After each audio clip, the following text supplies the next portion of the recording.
Hey there, how's it going? It's Optimus Prime 809, and here I am with another rare video.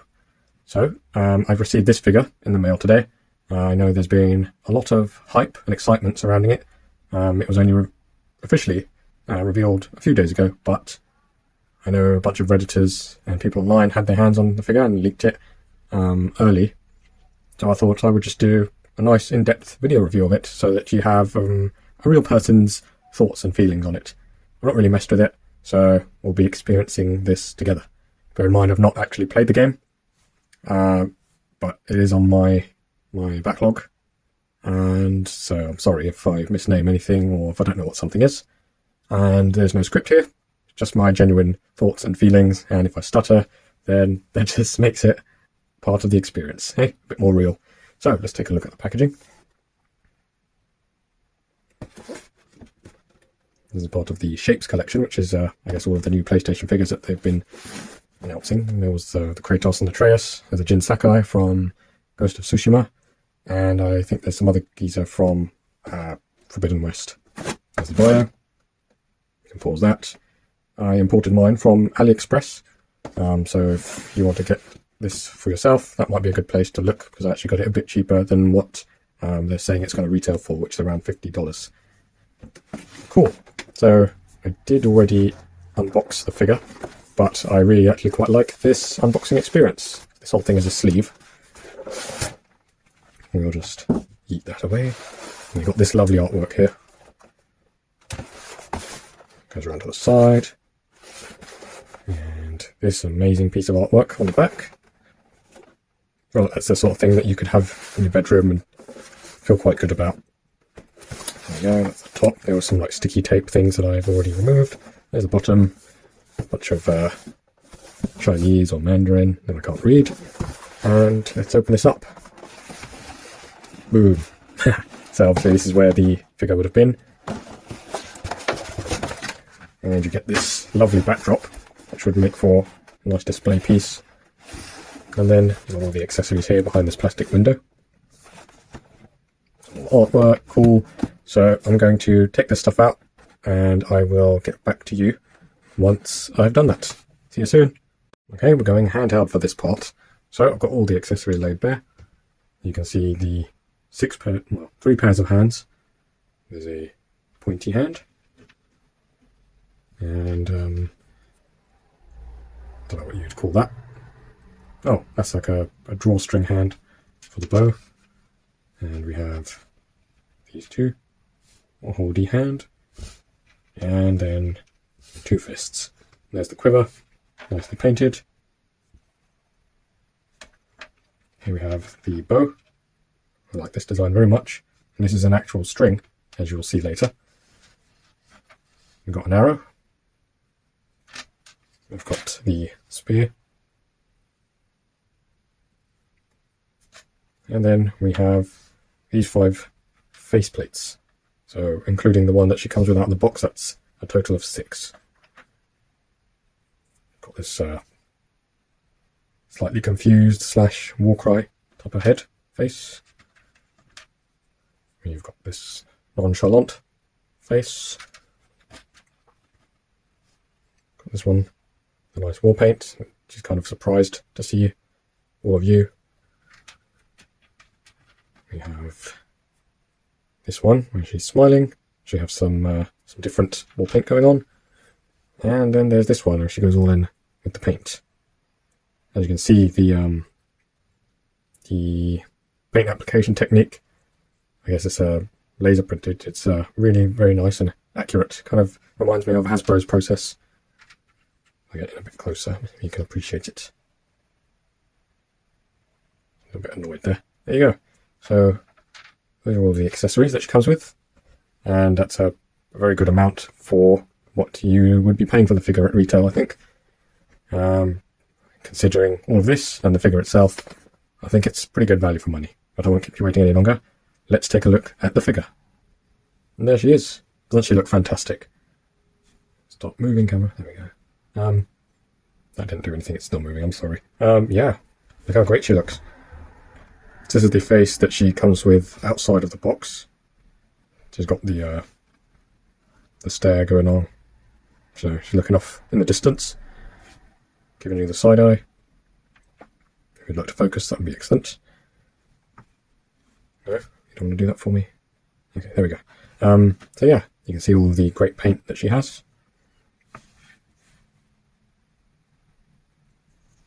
Hasbro could never, am I right?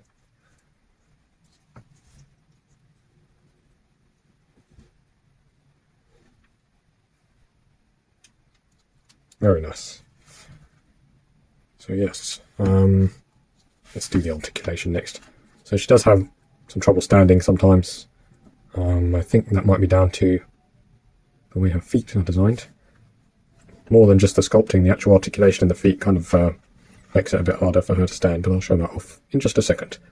So, I will say that handling this figure kind of gives a domestic collector the taste of the import scene.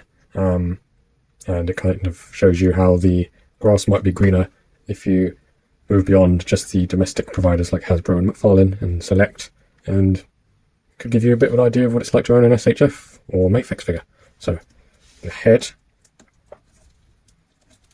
goes all the way up. She's got the dumbbell joint down there, and she's got one within the neck itself. Goes all the way down. Very nice. And she gets the nice tilt side to side. I think this is the first figure that I've owned that has hair articulation, which is wild to me. Just focus up, thank you. Yeah, this could spin all the way around. Let's go that. And this part here, so that's 3 separate points of articulation there.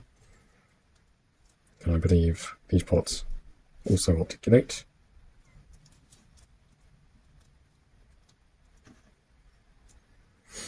And look at the arms.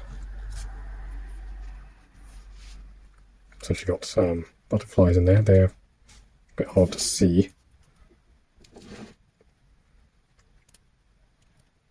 They just have to take my word for it. They're in there.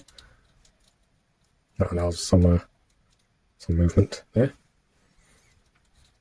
And she can go all the way around. That piece, you can see how it's sculpted to be non-intrusive. Yep, it goes all the way out. The single jointed elbows, I know they put a lot of people off, but it's not so bad. You can get about 90. And the diaphragm and the cut here allows for a crazy amount of back, as well as forwards. Get the standard rotation, get the sideways. I think you can get a good amount of backwards just using that cut. So that's pretty cool. This is like soft pliable plastic, so it doesn't terribly impede the leg movement. I feel like these are a bit gummy, these legs. You might need to heat them for a little while.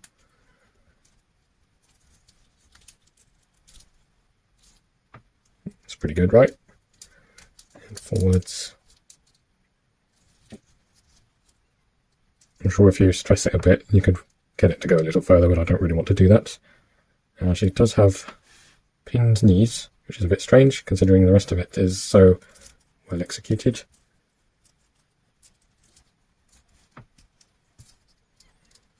And if you move that out of the way, I reckon you can maybe kick her own butt. Yep. Very nice. I believe she has rotation, of course. And then, yeah, her feet are kind of interesting. Let's zoom in. Turn the flash on. Excellent. So, yeah, you'll see up there, it's actually a ball joint.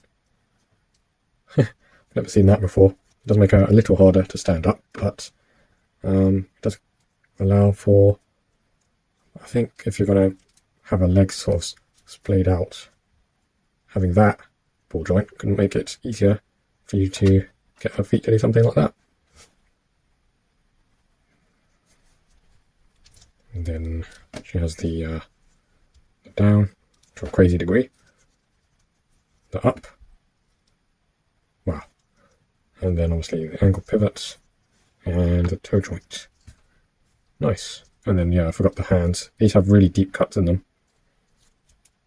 So she can go full Iron Man. Well, you focus on her hand rather than mine. And if she perhaps wants you to put a ring on it, then she can do that. So yeah, that's the articulation. And as you saw, very, very posable. More than anything that Hasbro have offered in a long time, I think. There we go. So maybe let's do some size comparisons. Let's see if we can get her to stand.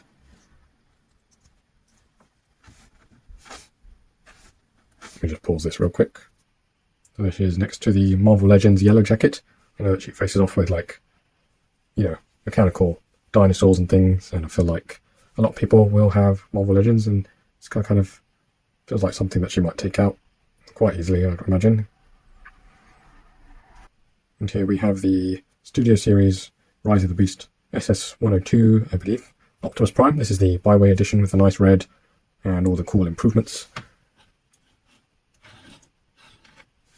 And, well, you can see him in the back. Here is the Yola Park AMK Series Scourge. He's quite tall, as you can see. It's quite a nice sort of scale, I think. She could probably work to try and take him down. Good luck to her. He's perhaps a bit more mobile and agile than her usual prey. And here she is posed. Now, I can't lie, it did take me rather a long time to get her in this pose, as she tends to fall over and doesn't have pick holes at the bottom of her feet, which is rather a missed opportunity. So good luck trying to get her to stand without blue tack or some sort of flight stand. She looks pretty cool here, though, if you can get her to stand. And she's holding the bow and the arrow. Very nice. She does have a bit of a plasticky sheen to her, but if you hit her with some of that Mr. Super Clear or some sort of matte sealer, I think that will do wonders for her. Just in terms of the face swapping, just show you how that works. These two holes and well, if you turn it upside down, it looks like a smiley. So that's rather friendly and nice. Take that one off. And let's put the in the concentrating face. Yeah, let's do that one. So you just line up the smiley with the hairline. And obviously now that I'm on camera, it's going to be really difficult, but it's not that difficult, I promise. If you just want to stay there, that'll be great. Now she looks like some sort of, I don't know, she's wearing someone else's face, kind of, but yeah, there you go.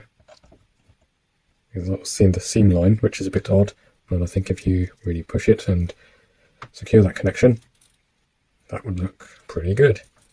So I'll just sort of put her in a quick pose.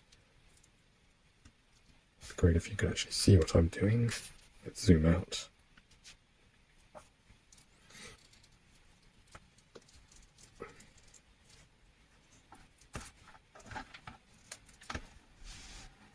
I don't know, just something like that. It's kind of cool. Just watch her fall down as I let go of her. So, yeah, it's a bit of a problem, but if you have some sort of good stand, problem solved. And that right there, I think that's the money shot that sells this whole figure. Because, damn. Wow. The posable hair just changes the game, I think. I do think that if Marvel Legends were to implement that, that would be world-ending, honestly. I mean, look at the dynamism here on show. Very nice. Now I'm going to let go of her, and she is going to fall. And so, yeah, that's about it. I think for the price that I paid, I'm super happy with this figure. It was below retail. If you do like Aloy and the game, and just cool action figures, then I think it would be okay to pay full retail price for the figure, especially if we want to support this new line from PlayStation and Spin Master. I think if we get some people paying retail price, that will encourage them to keep giving us banging figures like this. So yeah, you can't go wrong paying full price. I do like a good saving and a bargain, so I did pay less for this. Yeah, hope you enjoyed the review. I hope this figure is something that appeals to you. I definitely want to get the Jin and the Kratos. They look amazing, and I love those characters. So yeah, drop a comment, hit like, maybe subscribe. You can check me out on Instagram at Malgus Prime. The L is a 1. And thanks for tuning in. Hope you have a great rest of your day. Bye.